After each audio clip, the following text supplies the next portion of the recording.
Hello people, how are you? कैसे हो आप लोग? 22 को है हमारा जेआईजेल का paper and here we go बडी।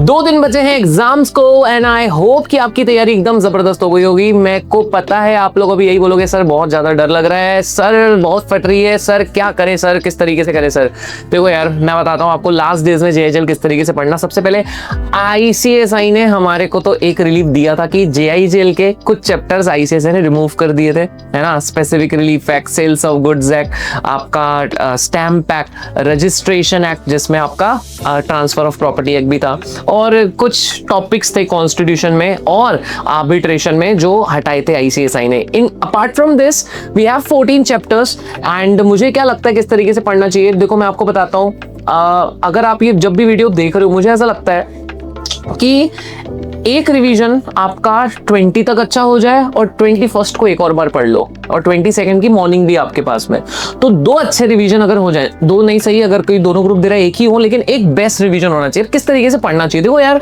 अभी किस तरीके से करना चाहिए। पहले तो बात समझते हैं कि भाई जो अभी तक कुछ भी नहीं पढ़ा है ना, वो उसको पढ़ने जाओगे दिक्कत आएगी। उसका रिवीजन लेक्चर देख लो फटाफट, ये बेटर आप कर सकते हो अगर कुछ नहीं पढ़ा है तो। जो पढ़ा हुआ है उसको ऑब्वियसली बेस्ट रिवाइज करना है, पूरी रीडिंग करो। जो पॉइंटर्स हैं आपके, पॉइंटर्स जो बनाए हुए हैं उसको अच्छे से रिवाइज करते हुए चलो, हेडिंग्स अच्छी रिवाइज करते हुए चलो, बाकी रीडिंग अच्छी रखो, और सबसे इंपॉर्टेंट कामली, और सबसे इंपॉर्टेंट है कंसंट्रेशन के साथ। क्या होता है, हम सिर्फ पढ़े जा रहे हैं बिना कंसंट्रेशन के, तो वो चीज दिमाग में फिट नहीं होगी मेरे दोस्त। अब हो सकता है किसी बच्चे ने साल भर पढ़ा लेकिन ये 3 दिन नहीं पढ़ा ना, उसको एग्जाम में जेआईजेल हो सकता है उतना याद अच्छे से ना आए। लेकिन अगर आपने 3 दिन बहुत अच्छा पढ़ लिया और हो सकता है आपके एग्जाम बेहतरीन जाए, तो ये 3 दिन बहुत इंपॉर्टेंट है मेरे यार, बहुत इंपॉर्टेंट है, जबरदस्त इंपॉर्टेंट है। सो आप लोग को एकदम अपनी बेस्ट पढ़ाई करनी है ये 3 दिन। पहला पेपर जो फर्स्ट अटेम्प्ट देने हैं, पैनिक नहीं होना है। आपको क्वेश्चन पेपर आएगा, 15 मिनट अच्छे से क्वेश्चन को रीड करना है। यू गेट टाइम, 15 मिनट्स आपको मिलते हैं, अच्छे से क्वेश्चन रीड करने हैं, है ना, एंड समझ लेना है कि क्या पूछा, कामली रीड करना है, पैनिक हड़बड़ी में नहीं करना है बिल्कुल भी। That's the first thing.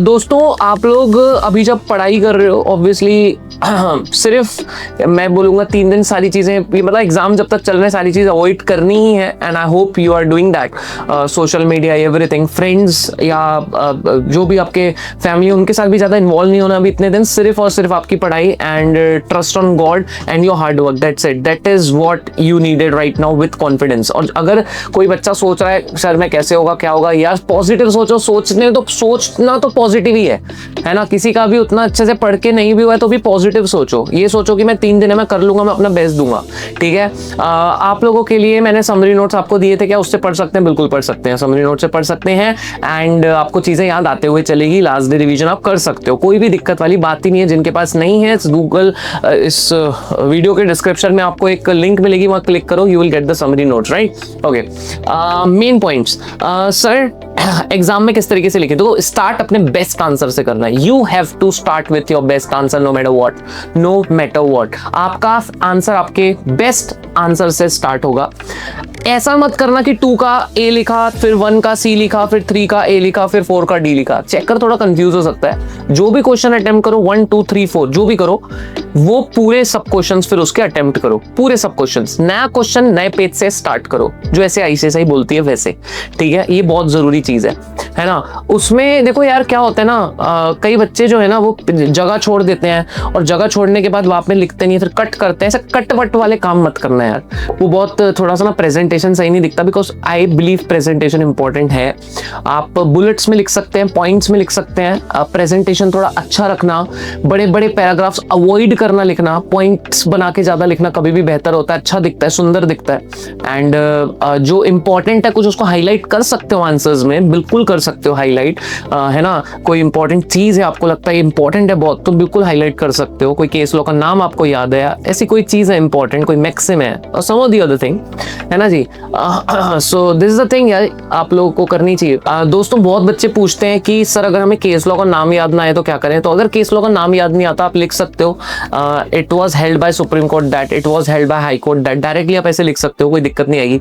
Case law जब कंक्लूड करते हो तो लिख सकते हो इन व्यू ऑफ अबव, इस तरीके से लिख सकते हो, इन व्यू ऑफ अबव, है ना। You can right in this manner, अगर सेक्शन नंबर याद नहीं है तो इस तरीके से लिख सकते हो कि एज पर the relevant section of act का नाम लिख लिया, या एज पर applicable provision of the law, इस तरीके से you can write it down. So उसमें बिल्कुल पैनिक नहीं होना एंड गलत मत लिख के आना, ये बहुत इंपॉर्टेंट है ना जी। केस लॉ जब हम एंड कर रहे हो, मैंने बताया इन व्यू ऑफ अबो, इस तरीके से आप एंड कर सकते हो। सो ये चीजें ध्यान में रखना एंड बाकी रब रखा, everything will be good, fine, fantastic. फिर उसके बाद में दोस्तों इम्पॉर्टेंट ये है कि आप लोग जब आपके पूरा अटेम्प्ट कर लो सारा, तो एक बार मेक श्योर करना कि कोई भी क्वेश्चन छूट ना जाए, बिकॉज खड़बड़ी में कई बार ना हम छोड़ देते हैं कोई, तो वो चेक करना अच्छे से कि कोई भी क्वेश्चन छूट नहीं रहा है। पूरा लिख के आना बहुत इंपॉर्टेंट है, 100 मार्क्स का लिख के आना है। मैं बहुत, मेरे से मार खाओगे आप लोग अगर से आप लोग पूरा नहीं लिख के आते हो। पूरा लिख के ही आना है, जो नहीं आते हैं उसको लास्ट में लिखना, लेकिन लिख के ही आना है। इससे हमारी पास होने की छोड़ो, बहुत अच्छे नंबर आने की प्रोबेबिलिटी ऐसे ही बढ़ जाती है अगर हम पूरा लिख के आते हैं तो। और आप लिख के आओगे, मुझे पूरा भरोसा है आप लोगों पे, है ना। पेपर के फर्स्ट पेज में होता है कितने क्वेश्चंस अटेम्प्ट किए, उसमें जरूर टिक कर लेना, है ना। वो छोटी छोटी बातें होती है ऐसे, मतलब कि फॉर्मेलिटी है लेकिन इंपॉर्टेंट होता है ना। सो ये जरूर करना दोस्तों। एग्जाम में अपना एडमिट कार्ड हो गया, ये जरूर लेके जाना, भूलना नहीं। टाइम से थोड़ा पहले पहुंचना, लेकिन एग्जाम सेंटर्स में ज्यादा डिस्कशन मत करना फ्रेंड्स के साथ में, नहीं तो पैनिक हो जाते हैं कई बार। तेको ये वाला आता है क्या, तेको वो वाला आता है क्या। अपनी पढ़ाई से मतलब रखो अच्छे से। जब पेपर हो जाए उसके बाद में उस पेपर का डिस्कशन मत करना, है ना। जो हुआ सो हुआ, नहीं तो बस आके पता चला 3-4 घंटे उसी में लगा दिए कि इसमें क्या कितना आएगा, उसमें कितना आएगा, कितने नंबर आएंगे, तो अगले पेपर की तैयारी कब करोगे मेरी जान। तो इसलिए आप लोग को दोस्तों उसको डिस्कस नहीं करना है, एक बार पेपर दे दिया तो।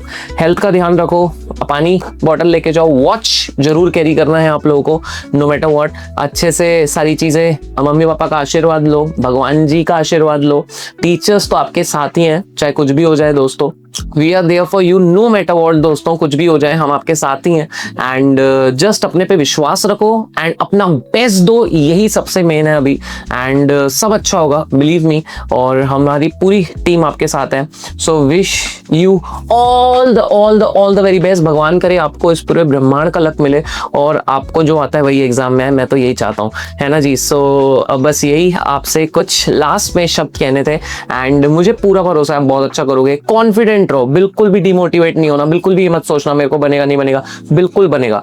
कई बार ऐसा होता है ना, याद आएगा नहीं आएगा, बिल्कुल याद आएगा, है ना। मेरे को कितने सारे बच्चे हैं जो एग्जाम लिखने के बाद बोलते हैं सर पूरा अच्छे से याद आया, तो आपको पूरा याद आएगा। बिल्कुल रिलैक्स हो जाओ और अच्छे से अपनी पढ़ाई करो। लास्ट रिवीजन बेस्ट रिवीजन होना चाहिए आपका, ये आप ध्यान में रखो, ठीक है दोस्तों। सो एग्जाम के बाद बताना कैसा गया पेपर, और मुझे पूरी उम्मीद है आप बोलोगे सर बहुत अच्छा गया paper. So wish you all the very best sweet hearts and बहुत अच्छे से मेहनत करो और बहुत अच्छी अच्छी खबर सुनाओ, ठीक है। Love you, bye bye, tata, take care दोस्तों।